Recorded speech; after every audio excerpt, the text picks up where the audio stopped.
नमस्कार, आप देख रहे हैं राजीव टाइम्स। आपके साथ मैं हूं आराधना नामदेव। रुक करते हैं खबरों की ओर। इंदौर जिला प्रशासन ने सभी व्यावसायिक प्रतिष्ठानों और बहुमंजिला इमारतों में फायर सेफ्टी एनओसी को अनिवार्य कर दिया है। प्रशासन के इस कदम का उद्देश्य हादसों को रोकना है, लेकिन व्यापारियों को यह सख्ती रास नहीं आ रही है। लघु उद्योग भारतीय संगठन के पदाधिकारी आज कलेक्टर कार्यालय पहुंचे और कलेक्टर आशीष सिंह के नाम एक ज्ञापन सौंपा।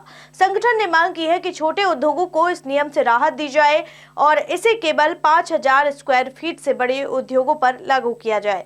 व्यापारियों का कहना है कि अगर इस नियम का पालन नहीं हुआ तो रोजाना 5000 रुपए का जुर्माना लगाया जाएगा, जिससे छोटे उद्योग संचालित करना मुश्किल हो जाएगा।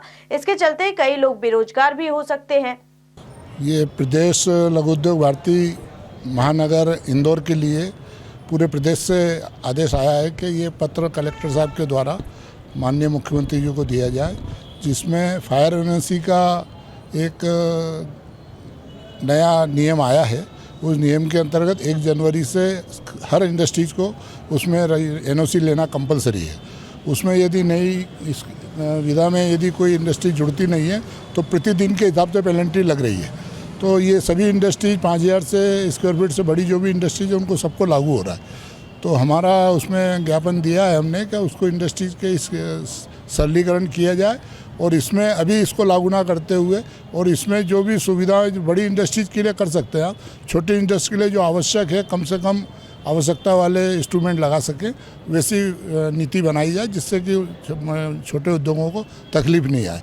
फिलहाल जिला प्रशासन के अधिकारियों ने संगठन के ज्ञापन को संबंधित विभाग तक पहुंचाने का आश्वासन दिया है। तो वहीं रुक करते अगली खबर की ओर, जहां इंदौर के रणजीत हनुमान मंदिर की सालों पुरानी प्रभात फेरी को लेकर इस बार जिला प्रशासन ने सुरक्षा के कड़े इंतजाम किए हैं। यह परंपरा हर साल हजारों श्रद्धालुओं को आकर्षित करती है। पिछले साल प्रभात फेरी के दौरान हुए विवाद में एक युवक की हत्या के बाद इस बार प्रशासन ने सुरक्षा को प्राथमिकता देते हुए व्यापक तैयारियां की हैं। कलेक्टर आशीष सिंह ने बताया कि यात्रा के दौरान सीसीटीवी कैमरों के जरिए मॉनिटरिंग की जाएगी और सुरक्षा बल हर समय मुस्तैद रहेंगे। हमारी पूरी तैयारी है और पिछली बार की जो घटनाएं हैं उनसे सबक लेते हुए इस बार बहुत बड़ी संख्या में पुलिस फोर्स का भी वहां पर व्यवस्था रहेगी। इसके साथ साथ सीसीटीवी के माध्यम से और अन्य जो बैरिकेडिंग आदि व्यवस्थाएं हैं उनके माध्यम से बहुत ही विधिवत तरीके से भव्य तरीके से प्रशासन का कहना है कि श्रद्धालुओं की सुविधा और सुरक्षा सुनिश्चित करने के लिए दिशा निर्देश जारी किए गए हैं। इससे किसी भी अप्रिय घटना को रोकने में मदद मिलेगी। कलेक्टर आशीष सिंह के निर्देश पर इंदौर जिला प्रशासन ने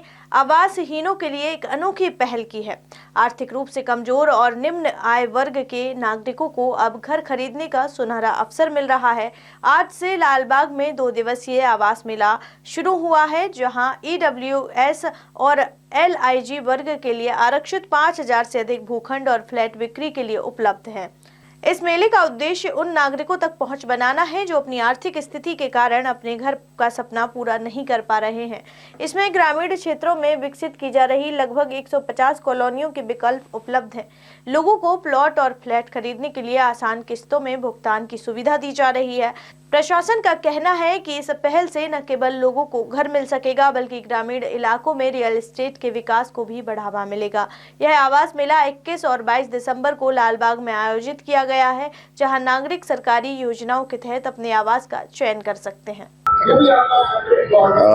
हम लोग सब ट्रेडाई की ओर से हैं और जैसा कि बीच में कलेक्टर साहब और उनकी टीम द्वारा चाहा गया था कि एक इस तरीके का प्रेजेंटेशन एक आवास मेला किया जाए जिसमें कि सबको मेजरली सारे प्रोजेक्ट्स एक साथ डिस्प्ले पे मिल जाएं और लोगों को अपना चयन करने का मौका मिले। उस चीज़ को ध्यान में रखते हुए इस मेले का आयोजन किया गया है और यहाँ की भीड़ देखते हुए ऐसा लग रहा है कि ये सुपर सक्सेसफुल होगा और काफ़ी लोगों को अपनी आवास का सॉल्यूशन मिल जाएगा इसमें। देखिए, सबसे पहले तो जिला प्रशासन को हम क्रेडाई और नरेटको की ओर से धन्यवाद देंगे कि जो आज ये जिला प्रशासन ने मेला आयोजित किया है। इसमें लगभग 150 स्टॉल्स अलग अलग कॉलोनाइजर्स बिल्डर्स के लगे हुए हैं और गरीब तबके के लिए जो EWS LIG के प्लॉट्स होते हैं वो आज पूरी पारदर्शिता के साथ यहाँ पे बुकिंग की जा रही है। और आज इसका जो ओपनिंग था वो सुबह 10 बजे था, लेकिन 9 बजे से यहाँ इतना रश है तो सक्सेसफुल तरीके से आज ये पूरा आवास मेला आज दिख रहा हमको कि इसमें काफी कुछ प्रशासन को जो चाहता था कि गरीब तबके को प्लॉट मिले फ्लैट मिले, सस्ते दरों पर मिले, वो यहाँ हो रहा है। आपको पता है जैसे कि आवास घर, स्वयं का घर एक सभी का सपना होता है और उसी सपने को साकार करने के लिए स्पेशली हमारे जो EWS LIG के वर्ग के जो लोग होते हैं उनको एक अपना स्वयं का घर या फ्लैट दिलाने के लिए जिला प्रशासन द्वारा, माननीय कलेक्टर महोदय द्वारा एक हमने बहुत अच्छा प्रयास किया हुआ है। 2 दिवसीय आवास मेला है आज और कल का। इसकी मुख्य मंशा ये है कि हम हमारे इंदौर के ग्रामीण क्षेत्र के जितने भी विकासकर्ता हैं मुख्य जो कि वैध कॉलोनाइजर्स हैं, जो रेरा अप्रूव्ड हैं, उनको और हमारे शहर के, हमारे ज़िले के जो EWS LIG कैटेगरी के लोग जो हैं, लो इनकम ग्रुप के जो लोग हैं, उनको हम एक प्लेटफॉर्म दे सकें और उनको एक दूसरे से मिला सकें।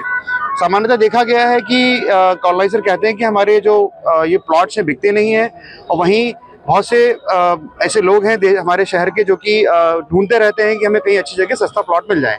EWS आवास मेले की पहल यहाँ पर करी गई है और जैसा ठीक है, चलो ठीक है, दिखा दो यार, जरूरी है, इच्छा जाओ भली फ्लैट या फिर जो प्लॉट हैं वो दिलवाए जाएं, उसकी कड़ी में ये प्रयास किया गया है।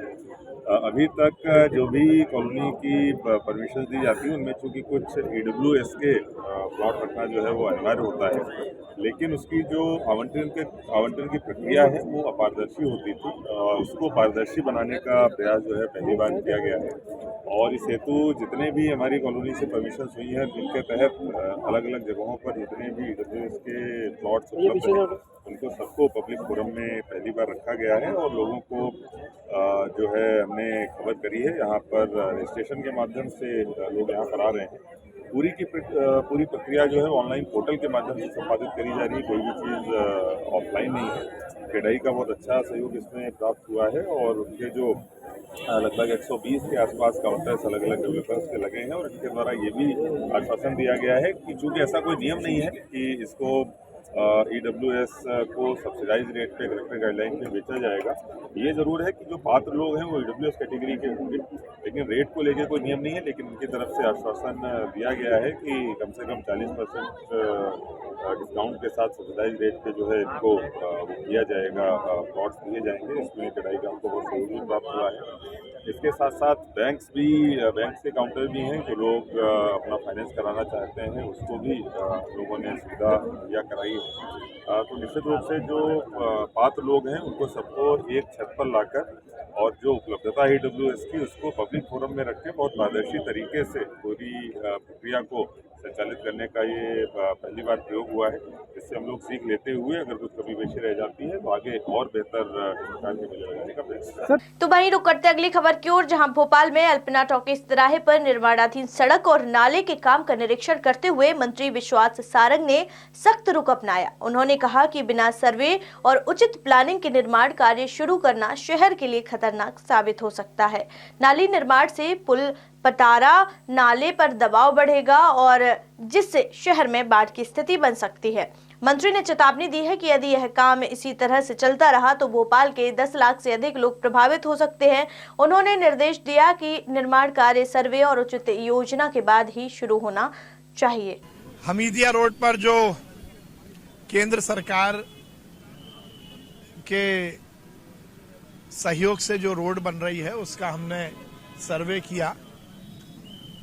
PWD, नगर निगम, ट्रैफिक, रेवेन्यू के सभी अधिकारियों के साथ आज सर्वे किया है और इसमें कुछ नाले नालियों के चैनलाइजेशन को लेकर दिक्कत है। मैंने कलेक्टर भोपाल से भी कहा है कि सभी विभागों को एक साथ बिठाकर सभी में समन्वय के साथ ये काम कराया जाए, क्योंकि ये रोड यदि बनेगी और इसका पानी यदि केवल एक नाले में ही जाएगा तो भोपाल शहर में बाढ़ की स्थिति बन जाएगी। इसलिए मैंने ये निर्देश दिए हैं कि किसी भी तरह बाढ़ की स्थिति ना बने उसको सुनिश्चित किया जाए और ये सभी विभागों के समन्वय के बाद ही काम आगे बढ़े, ये निर्देश दिए हैं।